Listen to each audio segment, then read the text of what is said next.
as far as your fitness, your competition prep was concerned, was there any change from what you did, and especially leading up to the competition? That's something that a lot of people ask. Well, how do I get that super lean, unhealthy, low body fat physique leading up to a competition? How was that for you? It was it was challenging towards the end. Basically, your feet go numb all the time. You sit down the bench, you Oh, wow. lose circulation to your backside and your feet and your legs. You have to sort of prepare yourself every day, every time you. Sometimes you sat there, your energy's so low, you almost forget to breathe. Honestly, Mhm. I'm not exaggerating. In terms of like what I did for my diet, so my diet was determined by what I was doing in the off-season phase. Mhm. So I've reached a point where I was trying to basically do like a mini priming thing, but over a long period of time. So I was trying to ramp up my protein intake and find that satiety spot where I was like, okay, this is where I feel like I don't really want to eat more protein, but at the same time, that's the right amount for me based on my training recovery, muscle soreness, fatigue, how I slept, how my digestion was. And I found I landed at 350 protein, just of protein grams. Mhm. So for anyone wondering, that's, I don't know, 1.5, 2 kilos of meat a day, something like that. And what I also found was my fat intake was that's basically lowered very quickly. I'm not someone who likes to hang around and sort of, oh, do a 20-week diet. No, I want to get shredded quick. I'm not wasting my time. I've got things to do, people to see. And I don't really want to be on like 210, 205, 2. So I basically just dropped it right down because I knew I could do that based on my previous experience. I've competed as a carnivore before. This time it was way more effective. And my fat, sorry, was 120 grams. So protein 350, fat Oh, 120, and it never changed from the last 3 to 4 months. yeah, So I wow. never adjusted those macros. The only thing that I did do though was based on check-ins with my coach, Marty Rice, is that we included some refeed days. So as that competition approached, my body become more tired, drained, body fat levels get lower. Your leptin needs a bit of a reset effectively. So your metabolic rate will start to it starts to dwindle a little bit. Your body slows down, your respiration rate slows down. You can't train that hard. Your training volume has to go down a bit, intensity sometimes has to drop off, but I try to keep it as high as possible for as long as possible. Then all I do is look at the check-in photos week 1 to week 2. Oh, you look very flat this week. Your training performance has gone down. And we have flat basic embodiment means if you've not eaten or you're on a fast for like 3 days, you know what it's like to feel flat. Your muscles just don't going to pop to them. Like right now, I'm not flat. You can see like I've got solid full muscles because I'm fed. I'm not in a cutting phase, so to speak, right now. Now, when you're flat, basically, your performance does go to crap. Honestly, it goes to crap really quickly. So every roughly 7 to 10 days, sometimes 2 weeks, I'd have a refeed day, and it'd be a Saturday or a Sunday, just because that's when it works out well. And that'd be something like plus 50 or plus 70 grams of fat. So what you find is when you eat that food, your body picks up a bit. You get a bit more fullness in the muscles, and the 1 or 2, maybe 3 days training sessions after that picks up a little bit because you've got more energy, muscle glycogen, that sort of thing. Then it allows you to sort of keep pushing down. So basically, sort of ramping down a bit, too low, up a bit, down a bit. So it ends up being like a little step every time. So you're just trying to like gradually lose body fat over time. What I did do, now I'm quite limited in terms of my output, what I can do. So my training style is high intensity, very low volume, 3 to 4 sessions per week. What I did was just use steps mostly as my lever to drop body fat. So that means I'm outside, guys, not inside staring at the wall or looking at my phone on treadmill. I'm outside in the sun, ideally. Mhm. And I'm just going for a walk with the dog, just, tracking my phone. And say 1 week it's like, okay, say my baseline's 3,000 steps a day. I'm not very active. My body is wrecked. I can't do 20,000 steps. Introducing Beef Up Carnivore Bodybuilding Bible. The ultimate guide for men and women to lose fat and build muscle. And the best part, it's only $12. Don't miss out on the most detailed resource available. Get a copy now at compositionconsultant.com. It's not going to work. I'll be in bed for like a month. So I'd increase it by maybe 500 for that week. So 3,500, 4,000, 5,000, this sort of thing. Over time, gradually, then that's how I got into shape. I just increased my output just through walking, basically. Then I think when it got to the point where I was about 7 to 8 weeks out, we added in 10 minutes of cardio. So for me, cardio is like a slow plod on the treadmill after the gym. Just because I'm already doing cycling to and from the gym, it's just a way to sort of add it on somewhere. And it was either elliptical trainer, cross trainer, or just incline walk. Very, very slow stuff. I can't be, treading hard on things and destroying my body. And that was 10 minutes every few weeks, as needed, as required when body fat loss slowed down a bit. Add in 5 minutes, would run that for a week. Pictures, improvement here and here, less fat on the glutes, good. Don't need to change anything. Okay, run the same program. So it's very methodical approach. Every intervention was carefully thought out by myself and my coach. And I got into shape effectively doing that. What was interesting is I looked at my chronometer because I'm nuts. I track everything. I've track my diet, macros like 10 years now. Not a requirement, guys, if you're out there and watching thinking, oh, I need to track everything. No, but if you want to get shredded, it does make life a lot easier because like I keep saying, what can be measured can be managed. And my calories, a measurement of heat, guys, not a measurement of food intake once been taken in by the body at all. But if you looked at the calorie amount, just a broad overarching number to compare protein, carbs, and fats combined to make a number, they actually were pretty steady throughout.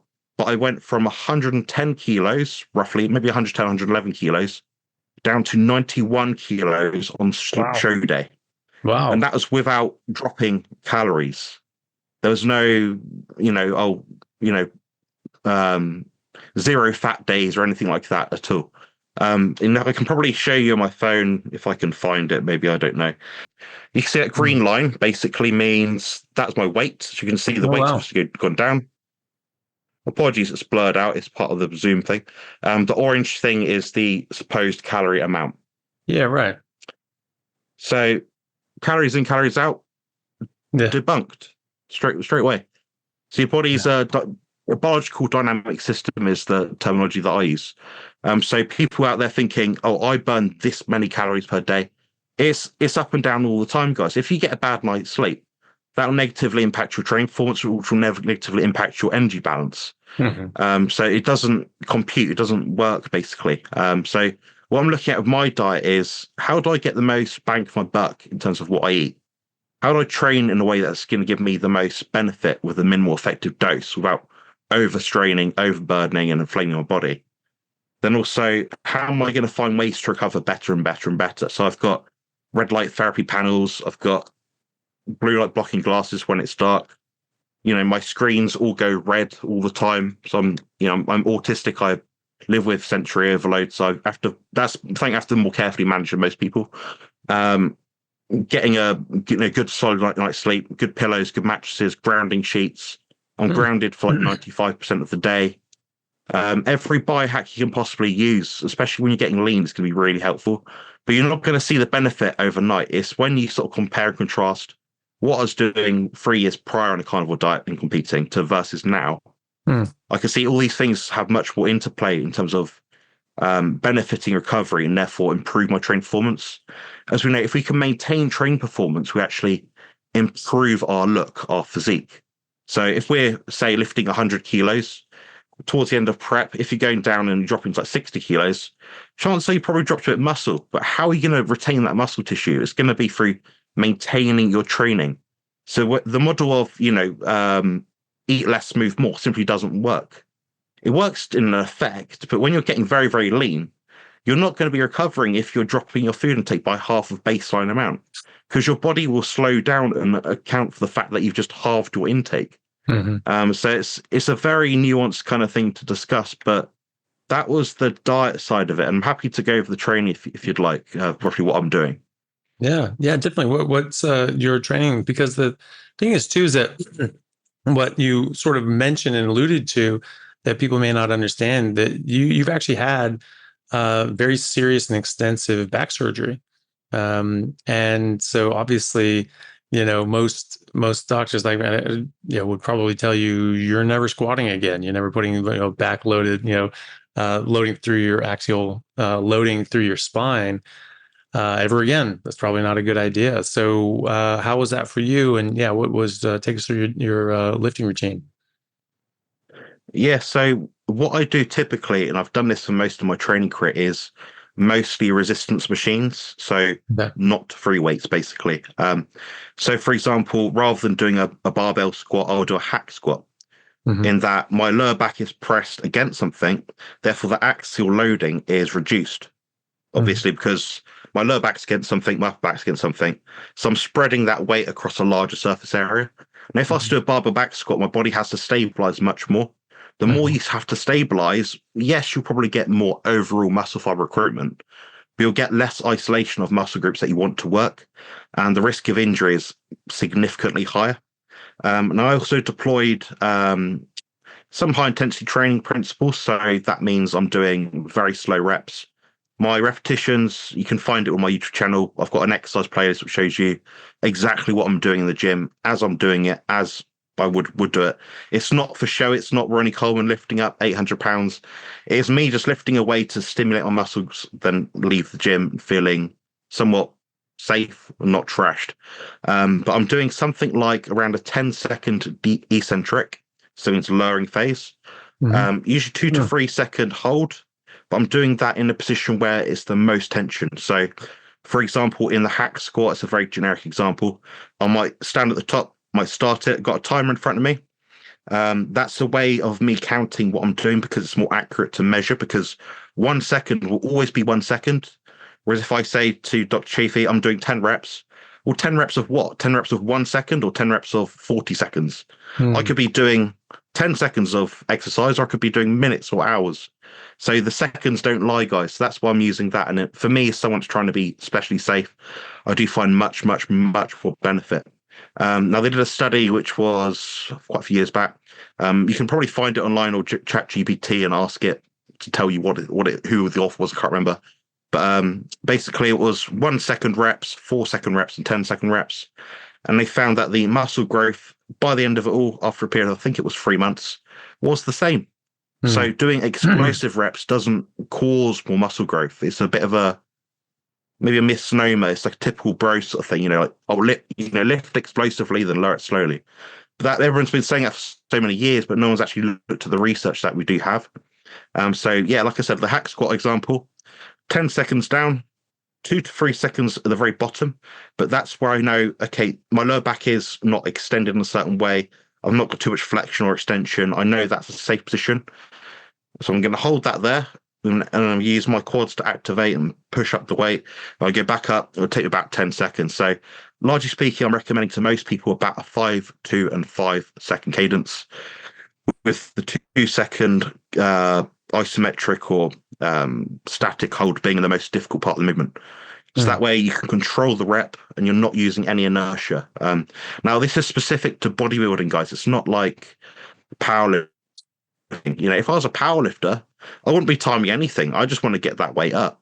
But for me, it's not feasible to do anything heavy. I mean, I'm doing like 2 plates per side in a hack squat with a band to make it safer at the very bottom position where my lower back could be compromised. Hmm. And that's been really, really effective. But if anyone wants to know like my sets, reps, and what I'm doing, I tend to train on alternate days. So that lands me somewhere around about 3.5 sessions per week or 3 1 week for the next. I do not like training back to back days personally, just because the intensity level of what I do in the gym is at technical muscular failure or beyond. So usually that means, for example, you lift until you can't lift safely anymore without using some inertia or cheating it up, basically like a bicep curl like that. Um, Concentric muscular failure means what you can't push it anymore and it just gets stuck. When you can't push it anymore, when you can't hold it anymore, that's isometric failure. Then when you can't push it anymore, can't hold it anymore, and can't lower it down any slower because it will crush you, that's eccentric failure. So each degree of failure will result in a greater degree and magnitude of intensity and therefore a greater, more deleterious impact and effect on your training recovery. So the idea is you have to get in there and find out based on experience. I can't tell people what to do. How far along that line in terms of training intensity you have to go to get the result. Now, some people use the model of high reps or high volume and do 45 sets per week. Problem is Once you get to 45 sets per week, what do? You're stuck. Then you end up spending hours in the gym under blue light. That's going to negatively impact your cortisol levels, because it was a massive overburden and stress to your body. And therefore, you're spending 4 hours in the gym, like Dr. Chaffee does sometimes, or used to. And for people like me that are particularly light sensitive, it's not going to be helpful. So I tried to be in and out as quickly as possible. So I don't want to be in the gym for hours. It just drains my soul. Yeah, so 3 to 4 sessions per week, 5 to 10 seconds either way up and down, 2 to 3 seconds hold. In terms of total volume, so everything that I do in one session will be between about 6 and 10 total sets. Now, none of my sets require any warm-ups, because when it's taking you 20 seconds to do your first rep, you don't need to do a warm-up because you spent 20 seconds warming up. Then what you actually find is I'm doing something between about, on average, between maybe 4 and 8, maybe 9 reps. But that's going to take me sometimes 2 minutes to perform. Some of my sets are even 2.5 minutes. But what you'll see is that last 30 seconds where I'm doing that last rep, it will take me like half a minute to do it, because I'm like shaking. If I'm doing a leg extension, like trying to bring it up, and it's just not moving. It's not moving. It's not moving. So that's the point where I know, okay, I can either overburden myself and do drop sets, rest pause sets, forced reps, these sort of things, but that will negatively impact my recovery. So you need to find out where your recovery is at, how many sets you need to do, how frequently you need to train, how your muscle soreness is, what your appetite's doing, how well you sleep at night, and check your logbook to make sure that when you're looking back at your training parameters, you're looking back at your training metrics. So, for example, the 100 kilo squat, what have you, are you progressing from session to session or not? And if you're not making somewhat steady progression, whether that be over a 6-month period or 2-week period, you're probably not building more muscle, because we know that strength is probably the best indicator that we're gaining muscle in terms of bodybuilding. So that's what I'm looking at. And that's my training philosophy in a nutshell, basically. Yeah, nice. Yeah, I like that idea with the slower reps. You know, you're putting much less load on the joints in your back, and if people are dealing with injuries, that's a very good option for people to have.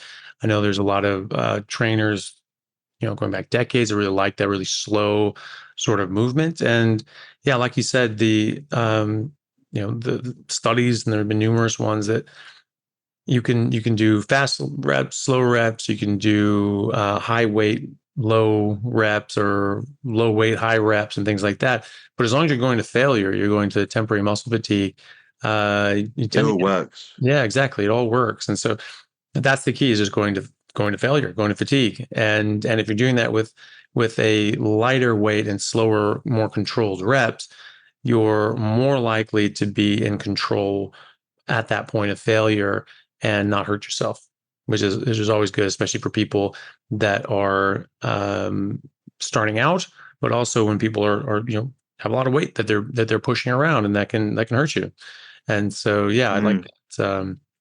I toy around with some of the slow reps sometimes as well, and then I think it's just because I'm impatient. A man. I'm just like, not screw it, and just crank them out, and just try to wear myself out. It's part of being a man, for sure.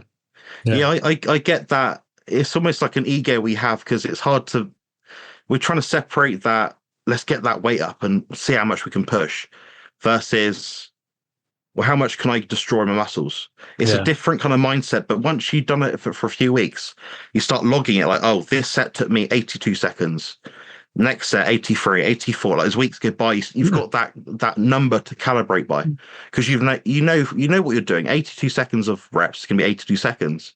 You've got a standardized form, standardized metric to measure what you're doing. Therefore, you're just chasing the timer, and that makes it fun for me, because I come from a background, Dr. Chaffee, as being quite a competitive sprinter. So for me, I was always chasing time. I used to run 100 meters in 11 seconds. Yeah, nice. Not anymore. But I could do 100 meters in 11 seconds, no joke. And for me, having that timer sort of side of it was really helpful. So I remember going back in the day when I was like 12 years old, I used to be on the seafront near where my nan used to live, and I'd have this old like brick phone sort of thing. It had like a stopwatch in it. I'd have it in my pocket and be like, press it, put it in pocket quick, then run as fast as I could.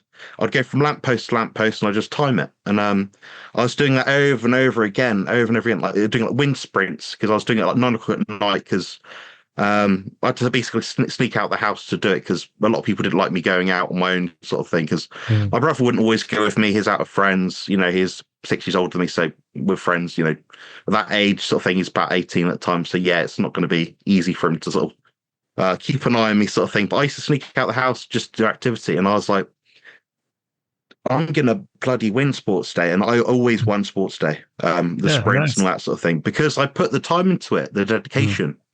I know no one else is doing that. That's the thing. It's the stuff you do behind the scenes which makes the biggest difference. So I speak to lots of people, clients and things, and I'm like, yeah, but what else can you do? But what else can you do?